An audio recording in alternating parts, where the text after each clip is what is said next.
Welcome back, everyone. Father's Day is coming up in just a couple of weeks, and it can be a hard time for families when a dad, a husband, or even a loved one is struggling with addiction or mental health challenges. And so joining me live in studio today, we have Lanier Young, the Executive Director of the Wheelhouse. We're so happy to have you here with us today to share some of the warning signs that you can watch out for and some of the discussions to have here.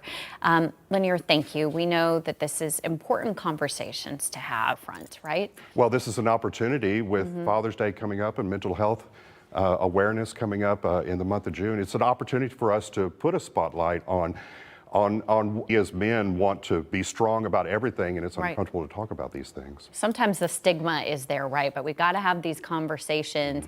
And why is it that so many men wait until they're in a crisis before reaching out for help? Well, it is typical for men to want to be able to fix everything and to be strong about everything that is going on in their lives and in their families' lives. So men tend to want to fix instead of talk. Men tend to want to listen instead of talk. Men tend to want to put away the hard things to talk about and to deal with, so that by the time it becomes a crisis, it's a crisis starting to build up. Yeah. So let's talk about how loved ones can help, right? What are some warning signs that if you have a father, a loved one, maybe they may be struggling with substance abuse? What are some things to pick up on? Well, sudden changes in their personality and their behavior and the way we talk. Suddenly we become angry or irritable about certain things that are said or done. We start to pull away, we start to isolate. Financial problems, not spending money on things we should be spending money on and spending them on things we should not is a big red flag. Not showing up, breaking promises, isolating. And how does this affect the family unit, right? Addiction can affect communication and trust. Talk about that. Well, once we start breaking promises, once we start spending money on things we should not, once we start not doing what we're supposed to do, we tend to cover up, and then we start to lie about certain things, and then we start to not be trusted because we are not telling the truth about certain things that are going on in our lives.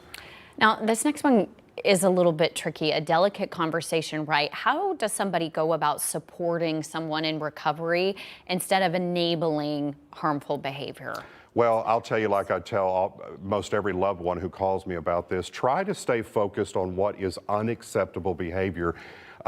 Try not to focus too much on fixing things, because when we cover up, when we fix things for someone who's going through addiction, it just causes more trouble. When we focus on what is unacceptable behavior, we can have that conversation. We can start that conversation whenever those kinds of behaviors that are not right crop up.